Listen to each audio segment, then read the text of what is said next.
자, 오늘 4주간 시작은 기도입니다. 이 표가 시리즈 제목입니다. 오늘은 절망적인 상황이라면 시작은 기도다라는 제목으로 말씀을 드립니다. 자, 원래 우리 교회 표는 기도에 관한 것입니다. 시작은 기도입니다. 이 표를 정한 이유가 있습니다. 제가 올 초에 목회를 어떻게 해야 됩니까? 하나님 목회를 가르쳐 주시옵소서라고 기도를 하고 나서 제가 집중적으로 책을 읽었습니다. 교회에 관한 책, 목회에 관한 책을 집중적으로 읽기 시작했습니다. 우리나라, 미국, 영국에서 목회를 잘하는 목사님들이 쓰신 책들을 주로 읽었습니다. 그 책을 읽으면서 제가 한 가지 신기한 현상을 경험했습니다. 책을 읽는데 하나님께서 그냥 집어서 말씀을 해 주신다는 것을 경험했습니다. 제가 이전에는 책을 읽을 때 그런 경험을 한 적이 없습니다. 지금도 그런 경험 못합니다. 그때만 그런 경험했습니다. 하나님 목회를 가르쳐 주시옵소서. 목회가 무엇입니까? 라고 기도하고 책을 읽는데 하나님께서 짚어서 주시는 거예요. 짚어서. 참 신기하죠. 정말 신기했습니다.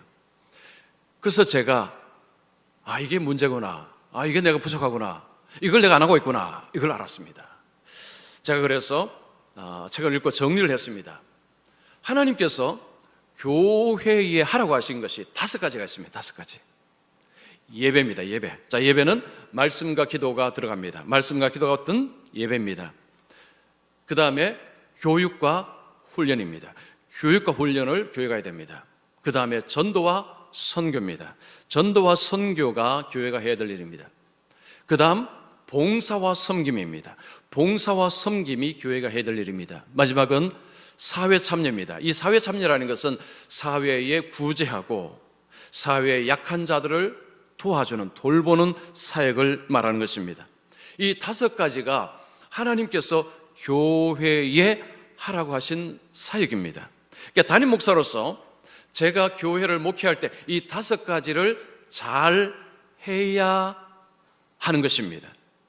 제가 이 관점에서 제 목회를 돌아보았습니다. 제 목회를 이렇게 돌아보니까 무엇이 부족한지, 뭐가 지금 문제인지를 조금씩 깨닫게 되었습니다. 그래서 이제 제 목회의 목표가 이 5가지를 균형 있게 바르게 잘하는 교회, 바로 건강한 교회를 세우는 것을 제가 목표로 삼았습니다. 자, 그런데 이것은 하루아침에 되는 것이 아닙니다. 시간이 걸립니다.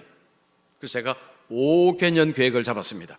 2022년부터 2027년 정도까지 5년 동안 이제 아름다운 교회의 건물이라고 생각하시면 건물을 세우는 계획을 5년 정도로 잡았습니다. 그래서 5년이 지나고 나면 우리 교회가 이 5가지를 균형 있게 잘하는 교회, 성령에서 하나님이 하라고 하는 그 사명들을 제대로 하는 교회, 그런 교회로 세우는 목표를 5년 뒤로 잡고 이제 올해부터 시작을 한 것입니다. 자, 그러면서 올해는 기초 과정입니다. 이 기초를 쌓는 해입니다. 건물을 잘 짓기 위해서는 여러분 기초를 든든히 세워야 됩니다. 그러면 올해 처음에 기초를 뭐로 잡을 것인가, 이걸 두고도 기도했습니다. 그래서 제가 올해는 첫 해는 기도로 기초를 잡아야 되겠다라고 계획을 잡고 올해 시작은 기도입니다 라는 표를 정했습니다. 올 한 해 저만 열심히 기도하는 게 아니고 우리 모두가 기도에 힘을 쓰는 그런 한 해가 되고자 합니다. 자, 올 1월 이제 처음 시작하면서 이 기도에 관한 말씀을 준비를 했습니다. 시작은 기도입니다. 이게 도대체 무슨 의미인지, 이게 왜 필요한지 오늘 우리가 주신 본문을 가지고 한번 살펴보겠습니다. 자, 오늘 본문은 남유다의 여사밧 왕 때 일어난 일입니다. 여기에서 그들은 절망적인 상황 속에 빠집니다. 이 절망적인 상황 속에서 남유다가 뭘 어떻게 하고 어떻게 이 어려움을 이겨가는가 보겠습니다. 자, 먼저 첫 번째입니다. 절망적인 상황에서는 기도로 하나님께 나가야 한다. 절망적인 상황에서 우리가 먼저 해야 될 것은 기도라는 것입니다. 지금 남유다가 처한 상황은 굉장히 힘든 상황입니다. 모압, 암몬, 마온이라는 세 나라가 연합군을 형성해서 남유다를 치러 오고 있습니다. 한 나라가 아닙니다. 세 나라가 연합군을 형성했습니다. 수가 어마어마합니다. 이 절에 보면 큰 무리라는 표현을 합니다. 이 큰 무리라는 것은 굉장히 많은 숫자라는 의미입니다. 엄청난 적군이 남유다를 향해서 진격해오고 있었습니다. 이때 유다의 왕이 여호사밧입니다. 여호사밧 왕이 두려움에 사로잡힙니다. 3절 보시면 여호사밧이 두려워하여. 지금 외적이 엄청난 무리가 공격해오는 가운데서 여호사밧은 공포에 사로잡히는 것입니다. 여러분, 이 상황에서 공포에 사로잡히지 않을 사람이 누가 있겠습니까? 자, 그런데 여호사밧이라는 이름은요, 이 인물은 약한 왕이 아닙니다. 굉장히 강한 왕입니다. 30살에 왕이 되었습니다. 하나님 앞에 정직한 왕이었습니다. 우상을 철폐했습니다. 백성들에게 율법을 가르쳤습니다. 나라가 점점 강해졌습니다. 이방의 나라들이 조공을 바칠 정도가 되었습니다. 여호사밧 왕은 약한 왕이 아니었습니다. 강한 왕이었습니다. 그런데 지금 이 상황은 그 강한 여호사밧 왕이 벌벌 떨 정도로 엄청난 위기를 맞이한 것입니다. 자, 그러면 그들이 왜 연합군을 경을성해서 유다를 치러 올까요? 이유는 한 가지입니다. 유다 백성들을 가나안 땅에서 쫓아내기 위해서입니다. 11절 보십시오. 그들이 와서 주께서 우리에게 주신 주의 기업에서 우리를 쫓아내고자 하나이다. 이스라엘 백성들, 지금 가나안 땅에 살고 있는 그 이스라엘 백성들을 쫓아내는 것이 그들의 목적이었습니다. 지금 엄청난 무리가 오는 가운데서 유다의 힘으로는 이길 지금 이 힘을 갖고 있지 않습니다. 역부족입니다. 자, 그때 여호사밧이 뭘 하는가 보십시오. 하나님 앞에 나아갑니다. 기도합니다. 하나님 앞에 엎드려 기도합니다. 자, 우리는 여호사밧의 기도를 보면서 우리가 어떻게 기도하는 것이 필요한가를 배울 수 있습니다. 먼저 첫 번째 보면 함께 기도합니다. 3절 4절 보시면 여호사밧이 두려워하여 여호와께로 낯을 향하여 간구하고 온 유다 백성에게 금식하라 공포하며 유다 사람이 여호와께 도우심을 구하리 하여 유다 모든 성읍에서 모여와서 여호와께 간구하더라. 여호사밧은 혼자 기도하지 않습니다. 유다 백성에게 함께 기도하자고 이야기합니다. 금식하라. 그들이 함께 성읍에서 모여서 함께 기도합니다. 여러분, 우리 교회가 건강한 교회로, 우리 하나님 앞에 아름다운 교회로 세워지고 쓰임받기 위해서는 함께 기도해야 됩니다. 이거 저만 기도해야 될 문제가 아니고 여러분 함께 기도해야 됩니다. 함께 마음을 같이 하여서 기도해야 합니다. 자, 두 번째입니다. 하나님의 능력에 대한 확신을 갖고 기도하는 것이 필요합니다. 6절 보십시오. 우리 조상들의 하나님 여호와여, 주는 하늘에서 하나님이 아니시나이까? 이방 사람들의 모든 나라를 다스리지 아니하시나이까? 주의 손에 권세와 능력이 있사오니 능히 주와 맞설 사람이 없나이다. 여호사밧은 우리 하나님은 모든 나라를 다스리는 왕이지 않습니까? 하나님의 손에 권세와 능력이 있습니다. 누가 하나님과 맞설 수 있습니까? 하나님의 권세, 하나님의 능력을 확신하고 있습니다. 여러분, 우리가 하나님의 능력을 확신하지 못하면 기도하는 것은 어렵습니다. 흉내는 낼 수 있지만 지속적으로 뭔가를 간구한다는 것은 쉽지 않은 일입니다. 하나님의 권세, 하나님의 능력, 하나님께서 하신다는 것을 믿는 사람이 기도할 수 있습니다. 자, 그 다음에 세 번째는 하나님의 약속을 알고 그걸 붙잡고 기도하는 것입니다. 7절 9절 보십시오. 우리 하나님이시여, 전에 이 땅 주민을 주의 백성 이스라엘 앞에서 쫓아내시고 그 땅을 주께서 사랑하시는 아브라함의 자손에게 영원히 주지 아니하셨나이까? 이 땅을 하나님께서 주의 백성들에게, 아브라함의 후손들에게 주시지 아니하셨습니까? 하나님이 주신 땅이라는 것입니다. 그들이 이 땅에 살면서 주의 이름을 위하여 한 성소를 주를 위해 건축하고 이르기를 만일 재앙이나 난리나 견책이나 전염병이나 기근이 우리에게 임하면 주의 이름이 이 성전에 있으니 우리가 이 성전 앞과 주 앞에 서서 이 환난 가운데서 주께 부르짖은즉 들으시고 구원하시리라. 자, 이 말씀은 이런 것입니다. 지금 이 땅은 하나님께서 약속하시고 주신 땅입니다. 그리고 주의 백성들이 성전을 앞에 두고 성전을 향해서 기도할 때 하나님께서 기도를 들으신다라고 약속을 하셨습니다. 이거 무슨 이야기일까요? 솔로몬이 성전을 건축하고 하나님 앞에 바로 이 기도를 한 것입니다. 주의 백성이 이 성전을 향해서 기도할 때 하나님 주의 백성들의 기도를 들어주시옵소서. 그때 성전에 여호와의 영광이 가득히 찼습니다. 하나님이 그러하겠다라고 응답을 하신 것입니다. 하나님의 약속을 붙잡고 기도할 때에 여러분, 우리 기도에 힘이 있습니다. 우리가 기도할 수 있는 권리라는 것은 예수님께서 우리에게 가르쳐 주셨습니다. 예수 믿는 자는 하나님의 자녀라고 하셨습니다. 하나님을 아버지라 부르라고 했습니다. 아버지께 구하라고 했습니다. 자녀가 아버지께 구하듯이 하나님을 아버지로 구하라고 예수님이 가르쳐 주셨습니다. 그래서 우리는 기도할 권리를 가지고 있습니다. 자, 네 번째입니다. 하나님 앞에서 자신의 어리석고 무능한 것을 인정하면서 기도하는 것입니다. 12절 보십시오. 우리를 치러오는 이 큰 무리를 우리가 대적할 능력이 없고 어떻게 할 줄을 알지 못하옵고 오직 주만 바라보나이다.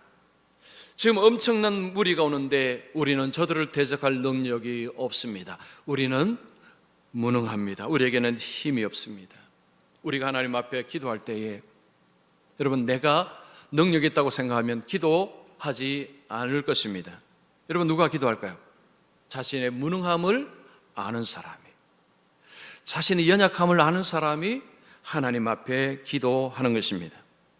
어떤 사람이 예수를 믿기 전에 자신의 딸이, 어린 딸이 태어난 지 얼마 되지 않아서 병에 걸려서 입원을 하게 되었습니다. 입원을 했는데 중환자실에 들어가게 되었습니다. 그런데 무슨 병명인지를 의사들도 알지를 못했습니다. 그때 이 사람은 생전 처음으로 기도라는 것을 해보았습니다. 하나님이 살아계시다면 내 딸을 고쳐주시옵소서. 그 뒤에 그 딸이 회복이 되었습니다. 의사들도 신기했습니다. 왜 회복이 됐는지 의사들도 잘 몰랐습니다. 여러분, 이분이 그 다음에 교회로 갔을까요? 예배를 드리고 예수님을 믿었을까요? 아니요, 그렇지 않습니다. 이분은 딴소리하기 시작합니다. 나으려니까 나았지. 그 바이러스가 들어갔지만 나올 때가 되어서 나온 것이고 내 딸이 나았지 라고 딴소리를 하기 시작합니다. 하나님이 살아계시다면 내 딸 좀 고쳐주시옵소서라고 기도한 것은 다 잊어버리는 것입니다. 그건 옛날 일이고 그냥 한 이야기입니다. 자, 얼마의 시간이 흘렀습니다. 어떤 목사님을 만나서 자기의 그 이야기를 했습니다. 그때 그 목사님이 이런 이야기합니다. 성경에 보면 엘리야 시대에 엘리야가 기도할 때 하늘에서 불이 떨어져서 제단을 다 살랐습니다. 그때 사람들이 보았습니다. 그러나 그들은 믿지 않았습니다. 기적을 봐도 거절하는 사람들은 거절합니다. 믿지 않으려고 작정하는 사람들은 믿지 않습니다. 하나님은 자기를 찾는 자들에게 자기를 나타내시고 고집을 부리면서 끝까지 거절하는 자에게 하나님은 숨으십니다. 그 이야기를 듣자 정신이 들었습니다. 그리고 이분이 예수를 믿게 됐다고 합니다. 여러분, 예수님께서 바로 그 말씀하셨습니다. 하나님은 모든 사람에게 나타나시지 않는답니다. 자, 마태복음 11장 25절 보십시오. 우리 같이 읽겠습니다. 예수께서 대답하여 이르시되 천지주제이신 아버지여, 이것을 지혜롭고 슬기 있는 자들에게는 숨기시고 어린아이들에게는 나타내심을 감사하나이다. 어린아이는 누구고 지혜롭고 슬기 있는 자는 누구를 말할까요? 어린아이는 자기를 낮추는 자, 자기를 겸손히 낮추는 자를 의미합니다. 지혜롭고 슬기 있는 자는 자기의 머리를 의지하는 자, 자기의 똑똑함을 의지하는 자, 자기 생각을 의지하는 자입니다. 자기의 똑똑함을 가지고 하나님 없다고 이야기합니다. 겸손히 무릎 꿇는 사람에게 하나님은 자신을 드러내신다고 말씀합니다. 여러분, 세상에 많은 사람들이 살고 있습니다.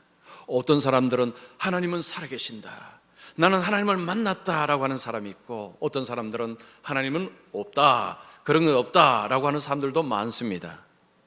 무슨 차이일까요? 하나님을 찾는 사람, 하나님을 찾는 사람, 그 사람이 하나님을 만납니다. 여러분, 잠언 8장 17절 보십시오. 나를 간절히 찾는 자가 나를 만날 것이니라. 여러분, 이 한 해 하나님을 간절히 찾으시기를 바랍니다. 하나님을 간절히 찾으셔야 됩니다. 하나님을 만난다는 것은 어떤 좋은 선물 하나 가지는 정도가 아닙니다. 이건 영원을 바꾸는 것입니다. 원래 제가 이제 시작하는 것 중에 하나가 중보 기도팀을 만들어서 이제 가동을 하는 것입니다. 여러분, 원래 만약에 어떤 어려움이 있을 때 혼자만 씨름하지 마십시오. 기도 제목을 주십시오. 우리 중보 기도팀을 통해서 기도를 같이 함께 하도록 하겠습니다. 자, 그러면 중보 기도팀 누가 들어오느냐? 시무 권사님들이 주축이 될 것입니다. 시무 권사님들과 그리고 거기에 참여하기를 원하는 분들을 이제 같이 해서 중보 기도팀을 만들어서 이제는 제대로 한번 해볼 생각입니다. 보통 교회에서 기도 제목을 내라고 할 때 잘 내지 못하는 이유가 있습니다. 비밀이 누설되기 때문입니다. 교회에 기도 제목을 냈는데 나중에 이상한 소문이 드는 경우들이 있습니다. 그래서 그 경험을 한번 하신 분들은 기도 제목을 잘 내지 않습니다. 왜냐? 이걸 내면 또 살이 붙어서요, 풍선이 되어서 막 부풀려 해서 이상한 소리가 들립니다. 그래서 이걸 막기 위해서는 중보 기도팀에 제가 서약을 받을 것입니다. 서약. 절대 비밀을 지키겠습니다. 혼자만, 받을 때 혼자만 이걸 집에서 배우자에게, 자식에게, 누구에게도 이야기 안 하겠다는 서약을 받고, 만약 그 서약을 깨면 그 중보 기도팀에서 탈락을 시킬 것입니다. 더 이상 활동하게 하지 못하도록 막을 것입니다. 철저한 비밀 유지가 중보 기도팀의 생명입니다. 여러분, 올 한 해 동안 어려움이 있을 때 혼자만 씨름하지 마시고 이제 나중에 같이 기도할 수 있도록 기도 제목을 내어 주십시오. 함께 씨름하고 함께 힘을 합하여서 우리 하나님 앞에 같이 기도하며 어려움을 헤쳐 나갈 수 있기를 소망합니다. 기도는 하나님께 나아가는 방법이고, 기도는 하나님을 만날 수 있는 방법이고, 기도는 하나님을 만나서 우리의 삶의 어려움들을 해결받을 수 있는 방법입니다. 자, 두 번째입니다.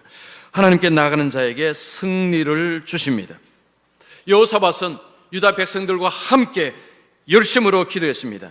하나님께서 응답하십니다. 하나님의 종을 통해서 먼저는 두려워하지 말라 말씀합니다. 15절 보십시오. 이 큰 무리로 말미암아 두려워하거나 놀라지 말라. 이 전쟁은 너희에게 속한 것이 아니요 하나님께 속한 것이니라. 우리 주님께서도 두려워하는 제자들에게 두려워하지 말라. 여러분, 성경에 보면 이런 표현들이 자주 나옵니다. 두려워하지 말라. 신음하고 두려워하는 자들에게 주님이 주시는 메시지가 두려워하지 말라는 것입니다. 이 전쟁은 너희에게 속한 것이 아니요 하나님께 속한 것이니라. 이 표현 어디서 본 표현입니다. 다윗이 골리앗과 싸움할 때에 다윗이 한 표현입니다. 다윗은 자신의 힘으로 싸우지 않고 하나님의 능력으로 싸우고자 했습니다. 그래서 골리앗과 하나님과의 싸움으로 붙였습니다. 바로 이겁니다.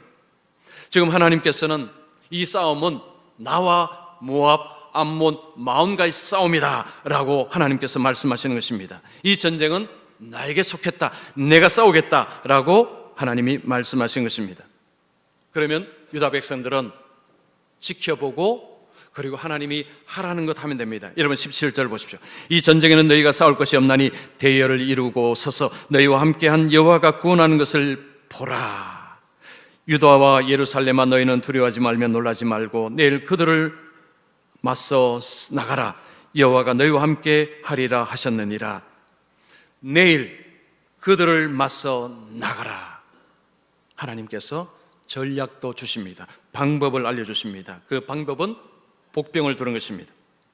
22절 24절 보십시오. 여호와께서 복병을 두어 유다를 치러 온 암몬 자손과 모압 자손과 세일산 주민들을 치게 하심으로 그들이 패하였으니, 복병을 두어서 치게 했고, 그리고 그 다음은 자기들끼리 치게 하셨습니다. 곧 암몬과 모압 자손이 일어나 세일산 주민들을 쳐서 진멸하고 세일 주민들을 멸한 후에 그들이 서로 쳐주겠더라. 유다 사람이 들망대에 이르러 그 무리를 본즉 땅에 엎드려진 시체들 뿐이요 한 사람도 피한 자가 없는지라. 자, 그들은 연합군으로 몰려와서 유다를 치러 왔는데 지금 어떤 일이 벌어졌습니까? 자기들끼리 치는 이런 일이 벌어졌습니다. 그래서 모두가 다 그 자리에서 죽었다고 이야기합니다. 완전한 승리입니다. 하나님께서 승리를 주셨습니다. 자, 이 승리 후에 어떤 일이 벌어졌습니까? 30절 보십시오. 여호사밧의 나라가 태평하였으니 이는 그의 하나님이 사방에서 그들에게 평강을 주셨습니다. 그들이 승리한 후에 그들에게 온 것은 평강이었습니다. 평화였습니다. 평안이 찾아왔습니다. 여기서 우리는 중요한 것을 하나 알 수 있습니다. 여러분 삶의 승리한 결과로 찾아오는 것은 평안입니다. 평강입니다. 내가 승리하며 살 수 있다는 증거가 뭐냐? 내 안에 평화가 있느냐, 평강이 있느냐, 평안이 있느냐, 이걸 살펴보라는 것입니다. 내 마음속에 주님의 그 평화가 있으면 내 삶은 승리하고 있다는 것입니다. 승리의 증거물이 평강이기 때문입니다. 여러분 요한복음 16장 33절, 자 우리 같이 읽습니다. 이것을 너에게 이르는 것은 너희로 내 안에서 평안을 누리게 하려 함이라. 세상에서는 너희가 환난을 당하나 담대하라. 내가 세상을 이겼노라 하시니라. 주님께서 오신 이유는 십자가 지시기 위해서입니다. 주님이 십자가 지심으로 승리하셨습니다. 그 승리하심으로 우리에게 뭘 주신다고요? 평안입니다. 평강입니다. 주님의 승리로 인해서 우리에게 주어진 선물이 평안입니다. 우리가 예수를 믿는다는 것은 예수님의 승리를 우리가 얻는 것입니다. 그럼 예수님의 승리 얻을 때 우리에게 주어지는 것은 바로 평안입니다. 평강입니다. 사람 몸 속에는 이 암세포가 다 있다고 합니다. 아무리 건강해도요, 사람 몸 속에는 암세포가 다 있다고 이야기합니다. 근데 이 암세포가 정상세포하고 차이가 있습니다. 정상세포는 영양분을 다른 세포하고 나누고 정보를 나누는데 이 암세포는 독점한다고 합니다. 오로지 자기만 독점하는 것입니다. 그리고 계속해서 증식을 합니다. 이 암세포를 막는 세포가 면역세포라고 합니다. 그런데 이 면역세포가 어떨 때 활동을 잘하는가 하면 평안할 때라고 합니다. 평안할 때. 여러분 우리의 마음이 이렇게 평안할 때 면역세포가 활발히 움직인다고 합니다. 자, 그러면 우리가 이 평안하다는 것은 이 굉장히 건강에도 필요합니다. 근데 요즘처럼 코로나에 여러 가지 들려오는 소문들은, 좋지 않은 소문들 들면 사실 우리가 평안보다는 두려움, 염려, 불안을 가지기가 훨씬 쉽습니다. 그러니까 평안을 가진다는 게 사실은 상황적으로 쉽지 않을 때입니다. 그런데 어떤 사람들은 이런 상황 속에서도 평안을 소유하고 있다는 것입니다. 그들이 누구일까요? 예수님 안에 사는 사람들, 예수님을 의지하는 사람들, 그들은 평안을 누리고 산다는 것입니다. 2014년에 아프리카에 이 에볼라 바이러스가 창궐했습니다. 그때 많은 사람들이 에볼라 바이러스로 생명을 잃었습니다. 미국의 낸시와 켄트라는 두 의료 선교사가 아프리카에 가서 그 에볼라 바이러스에 감염된 환자들을 치료하기 시작했습니다. 그런데 두 사람이 그 바이러스에 감염이 되었습니다. 이 두 사람은 치료하면서 그 많은 사람들이 고통 가운데 죽어가는 모습을 보았습니다. 그런데 그들이 그 바이러스에 걸려버린 것입니다. 여러분이 만약에 그 의료 선교사라면 어떨 것 같습니까? 여러분 두려움이 몰려오지 않겠습니까? 그런데 이분들이 나중에 간증을 했습니다. 그때 놀랍게도 마음의 평화가 찾아왔습니다. 그러면서 그분들이 한마디 더 붙였습니다. 아마 사람들은 이해를 못할 것입니다. 에볼라 바이러스에 걸렸는데 평화가 찾아왔다라는 말을 하면서 아마 사람들은 이거 이해 못할 것입니다. 이해 못할 것입니다. 그 상황에서 어떻게 평화를 가질 수 있습니까? 그 상황에 어떻게 평안을 가질 수 있습니까? 이해가 안 되는 상황입니다. 근데 그들은 말합니다. 그때 평안이 찾아왔습니다. 이해할 수 없는 일이 일어납니다. 여러분, 하나님을 의지한다는 것, 믿음 생활한다는 것은 이거 신비한 것입니다. 이론적으로, 학술적으로, 논리적으로 설명이 안 되는 것이 많습니다. 그 중에 하나가 평안입니다. 주님 안에서 평안을 가진다는 것, 이건 뭐 어떻게 설명을 하겠습니까? 자, 우리가 하나님을 의지한다는 것, 주님을 의지한다는 것, 어떻게 의지합니까? 말씀으로, 그리고 기도로. 특별히 우리가 기도 생활은 우리 마음속에 평안을 얻는 방법입니다. 여러분, 식사하시기 전에 잠시 기도하는 것만 기도하시면 안 됩니다. 시간을 정해놓고 마음을 담아서 기도하시는 시간을 가지셔야 됩니다. 예수 믿는 것은 하나님의 그 신비한 일 속으로 우리가 들어가는 것입니다. 기도라는 것은 몇 번 하면 별건 아니네라고 됩니다. 그러나 자꾸 하게 되면 기도가 뭔가 있네라는 것을 경험하게 됩니다. 제가 권해드리는 기도는요, 계속 기도하는 것입니다. 계속. 여러분, 한 제목도 계속 기도하는 것입니다. 제가 올 초에 하나님 목표를 가르쳐 주시옵소서. 제가 계속 기도했습니다. 한두 번 기도한 것이 아닙니다. 하루 이틀 기도한 것이 아닙니다. 몇 달을 계속 기도했습니다. 하나님이 하나씩 짚어주셨습니다. 이거다, 김 목사야, 이거다. 우리가 하나님 앞에 그냥 한두 번 찔끔 기도하는 것을 통해서는, 기도를 통해서 하나님의 그 은혜를 경험하기가 쉽지 않습니다. 여러분, 기도는 오래 하는 것도 좋지만 분명하게 하는 것이 중요합니다. 분명하게. 저는 제가 새벽마다 기도하는 것이 있습니다. 하나님, 이번 주일 설교가 우리 성도들에게 유익이 되게 하여 주시옵소서. 요 단문입니다. 단문. 한 문장입니다. 하나님, 이번 주일 설교가 우리 성도들에게 유익되게 하여 주시옵소서. 이 기도는요, 새벽마다 합니다. 물론 여기다가 때로는 좀 살을 붙이기도 하지만 이 문장은 매일, 제가 월요일부터 금요일까지 늘 새벽에 하는 문장입니다. 자, 여러분께서도 오늘부터 이렇게 한번 기도해 보십시오. 하나님, 오늘 하루 주님, 제 마음속에 평안을 허락하여 주시옵소서. 아침에 여러분이 출근하시기 전에, 아니면 아침에 일어나시면 그냥 간단한 기도하는 것입니다. 하나님, 오늘 제 마음속에 평화를 주시옵소서. 평안함을 허락하여 주시옵소서. 주님 안에서 평안을 경험하게 하여 주시옵소서. 매일 한번 해보십시오. 여러분, 매일 그냥 한두 번 하지 말고 매일 한번 해보십시오. 이런 식으로 여러분, 구체적으로 분명하게 지속적으로 기도하는 것이 필요합니다. 기도는 쉽지 않은 것입니다. 기도해야 하자면 도망가기 바쁩니다. 왠지 기도하라고 하면 부담스럽습니다. 여러분, 그러나 기도는 하나님 앞으로 가는 수단입니다. 기도는 하나님의 은혜를 입는 수단입니다. 기도는 하나님을 경험하는 중요한 수단입니다. 힘들고 어렵다고 피하게 되면 많은 것을, 중요한 것을 놓쳐버립니다. 하나님을 찾는 자가 하나님을 구하는 자가 반드시 해야 되는 것은 기도입니다. 기도입니다. 원래 우리 순모임이든지 기관이든지 주일학교든지 일단 모이면 기도로 시작하고, 시작은 기도입니다. 시작은 기도입니다.